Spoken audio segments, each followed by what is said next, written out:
Tiba-tiba, seketika angsa tersebut berubah menjadi sosok pocong. Pocong dengan perwujudan nyata. Bertatapan muka hanya beberapa senti dari wajahnya Mas Andri. Muka pocong tersebut ini sangatlah hancur.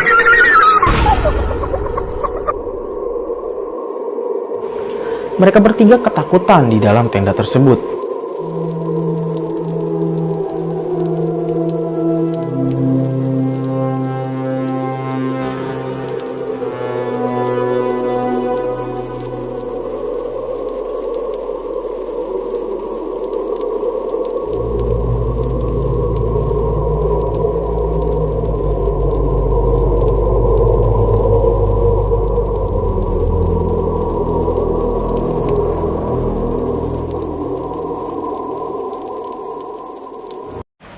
Assalamualaikum warahmatullahi wabarakatuh. Balik lagi bareng gue Irsal di segmen Radio Mistis. Nah, pada segmen Radio Mistis kali ini ada satu kiriman nih, cerita dari Mas Irawan. Sewaktu dia tinggal di salah satu kabupaten di Jawa Barat. Suatu kejadian horor yang pernah dia alami Mas Irawan di sekitaran tahun 2013 yang lalu. Bagaimana kelanjutan ceritanya? Tanpa basi-basi lagi, mari kita fokuskan. Tapi sebelum itu, kita intro dulu. Bersembunyilah di balik selimut kalian dan pasang earphone kalian, karena cerita yang gue bawain kali ini bakal bikin bulu kuduk lu merinding.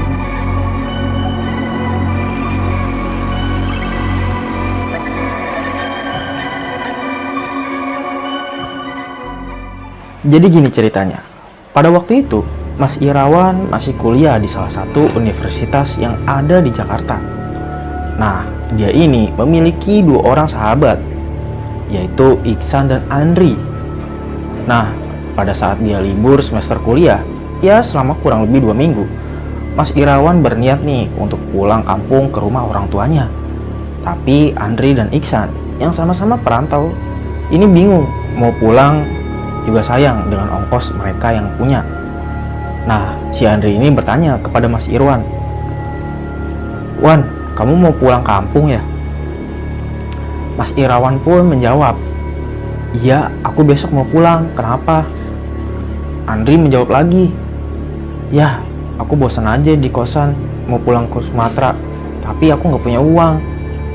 Lalu Mas Irwan nimpalin balik, "Mending kita liburan aja ke kampungku. Di sana lebih enak, masih asri daerahnya." Andri pun kembali berkata, "Boleh tuan. Iksan mau nggak ya?"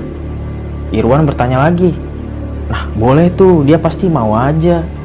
"Ya udah gini aja, malam ini kita siapin barang-barang kita, besok pagi kita berangkat." "Ya udah oke, aku bilang Iksan dulu ya, kalau dia nggak bisa biar kita berdua aja," kata Mas Andri tadi. Nah, lalu si Andri pun langsung menuju ke kamar kos Iksan. Jadi, kamar kos mereka ini sangat bersebelahan.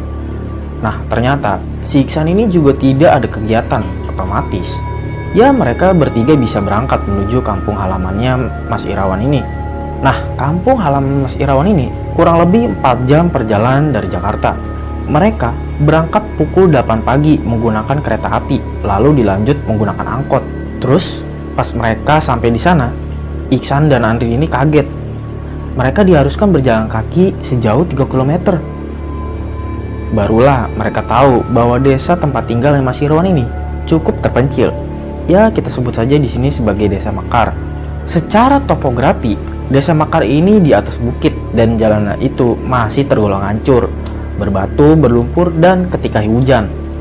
Akhirnya, tepat azan zuhur, mereka sampai di kediamannya Mas Irawan.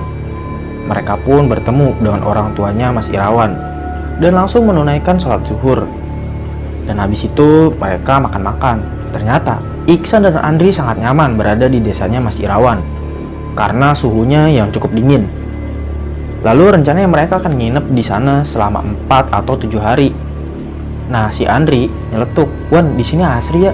Pasti banyak wisata alam di sini." Mas Irawan menjawab, "Ada, tapi banyak yang belum terjamah. Nah, nanti rencananya aku mau ajak kalian ngecamp di sungai bawah sana." Lalu, pada hari itu mereka habiskan dengan bersantai di rumahnya Mas Irawan. Di sana masih sangat asri sekali. Bahkan, Masih ada beberapa rumah tradisional di sana. Suasananya juga sangat tenang, jauh dari keramaian. Barulah di keesokan paginya, mereka pergi ke kota untuk menyewa tenda dan membeli beberapa perlengkapan untuk ngecamp pastinya di pinggir sungai. Setelah mereka membeli semua perlengkapan, siang itu pun mereka langsung bergegas menuju sungai yang dituju. Sebenarnya, jarak rumahnya Mas Irawan ke sungai tidaklah terlalu jauh.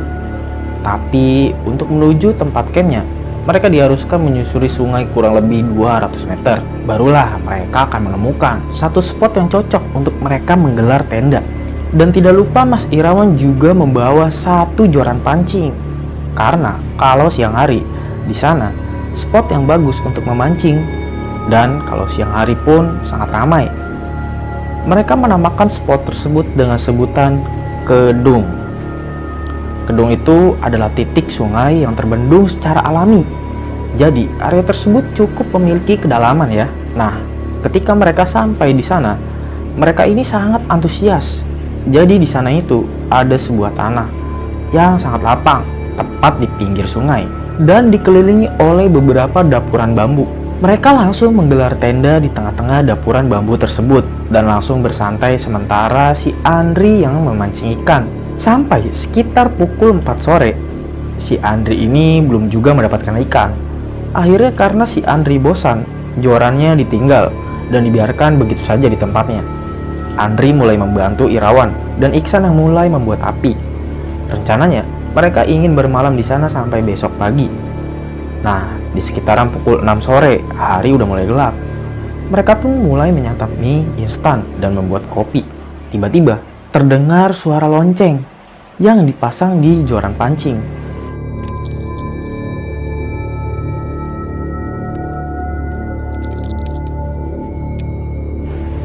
Itu artinya, umpan yang diletakkan oleh si Andri ini telah dimakan oleh ikan.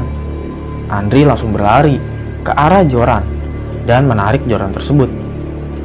Dan bener aja, Andri mendapatkan ikan. Tapi ikannya ini sangat aneh. Ikan yang berhasil dipancing Andri sejenis ikan lele, tapi hanya tinggal kepala dan tulang, tidak ada daging sama sekali.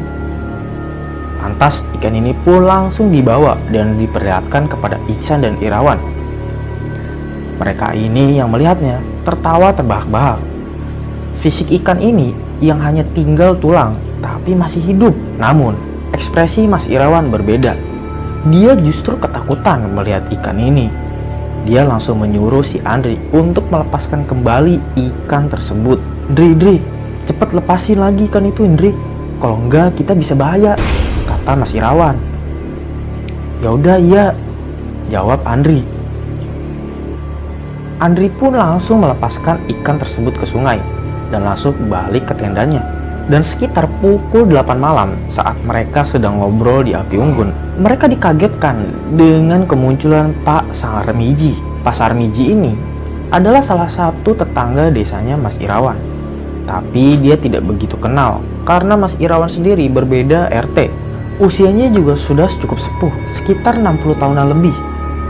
Jadi, Mas Irawan hanya menyapa saja.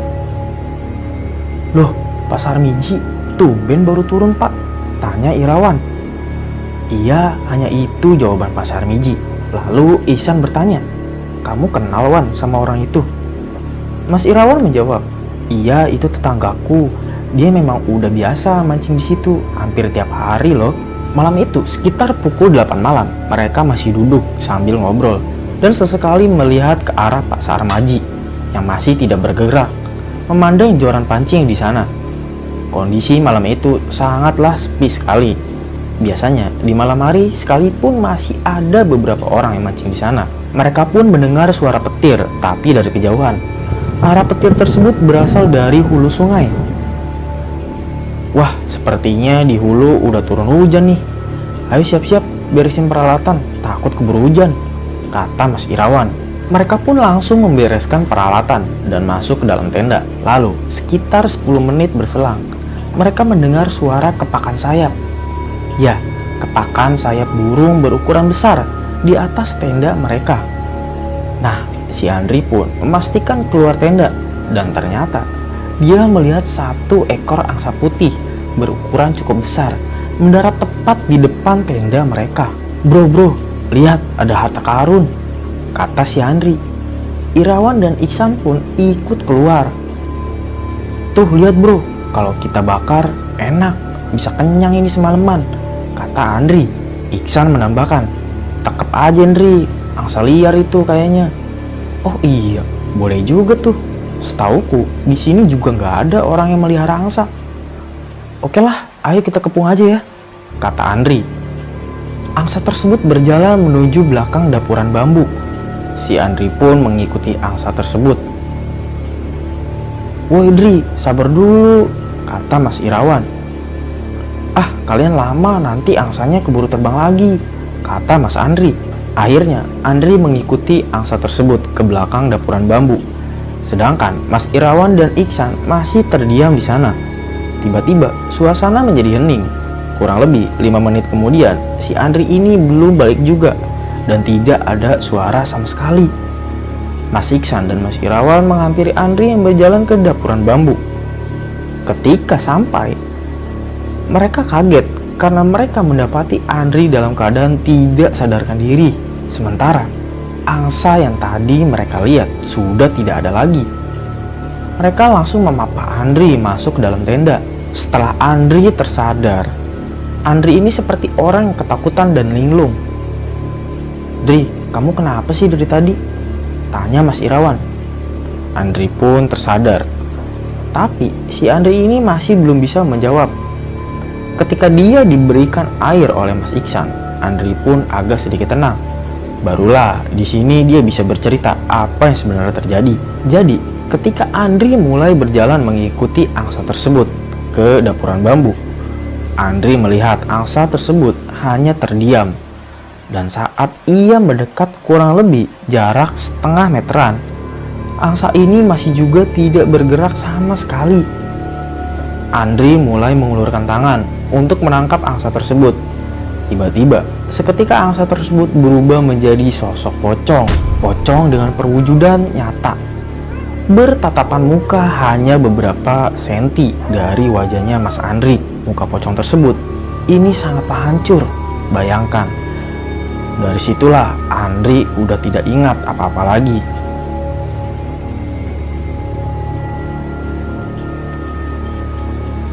Akhirnya, suasana camping pun berubah menjadi suasana yang sangat mencekam. Di sekitaran pukul 9 malam, mereka mendengar suara geraman. Mereka bertiga ketakutan di dalam tenda tersebut. Sedangkan Pak Sarmaji yang sedang memancing di sana hanya berdiam diri sambil memancing seolah tidak terjadi apapun. Suara geraman ini terus-menerus terdengar sampai kurang lebih 15 menitan. Mereka ketakutan dan menutupi wajahnya dengan sarung masing-masing. Dan terdengar langkah kaki mendekati tenda mereka. Dan samar-samar terdengar suara Pak Sarmaji memanggil nama Irawan dari luar tenda. Wan, Irawan. Disitulah mereka mulai agak tenang. Mas Irawan menjawab panggilan tersebut. Iya Pak. Dan seketika membuka tenda. Nah disitulah berdiri tepat sosok Pak Sarmaji di depan tenda mereka. Pak Sarmaji berkata, cepat naik, bahaya kalau kalian masih di sini. Tapi Pak, kita cuma semalaman di sini, jawab Irawan. Pak Sarmaji berkata agak sedikit membentak. Naik, kata Pak Sarmaji. Mereka langsung mengemasi barang-barang mereka dan mulai menggulung tenda. Malam itu sekitar pukul 10 malam, mereka pun pulang ke rumahnya Mas Irawan tadi dan membatalkan untuk ngecamp di tempat tersebut. Ketika mereka sudah naik ke atas, kurang lebih 10 meter dari bibir sungai, tiba-tiba dari arah hulu sungai terdengar suara gemuruh yang semakin lama semakin mendekat. Dan ternyata itu adalah suara air bah yang datang dari hulu sungai bersamaan dengan beberapa material kayu.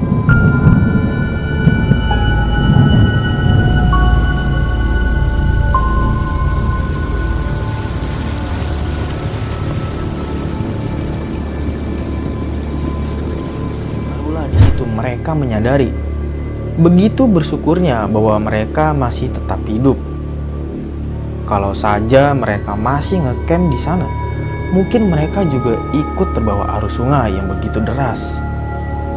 Setelah sampai di sana, Mas Irawan langsung tertidur karena kelelahan. Pagi harinya Irawan menceritakan kejadian yang ia alami saat ngecamp di gedung tersebut kepada ibunya. Dia bercerita bertemu dengan Pak Sarmaji yang menyuruh mereka untuk cepat pulang. Tapi ibunya justru malah kebingungan. Pak Sarmaji yang suka mancing ituan? Tanya ibunya. Iya bu, Pak Sarmaji yang itu, kata Mas Irawan meyakinkan. Wan, kamu belum tahu ya? Tanya ibunya. Belum tahu apa bu? Pak Sarmaji itu udah meninggal Wan. Pak Sarmaji udah meninggal 2 bulan yang lalu. Innalillahi, ternyata yang menemani mereka selama ngecamp di situ adalah orang yang sudah meninggal. Mas Irawan pun bersyukur sekali karena masih dikasih kesempatan untuk hidup. Ya segitu aja cerita dari Mas Irawan di Jawa Barat. Semoga dapat terus menghibur sobat mistis dimanapun berada. Sampai jumpa lagi di video berikutnya di segmen Radio Mistis. Gue Irsal menceritakan apa yang kalian tidak percayai. Sekian, wassalamualaikum warahmatullahi wabarakatuh.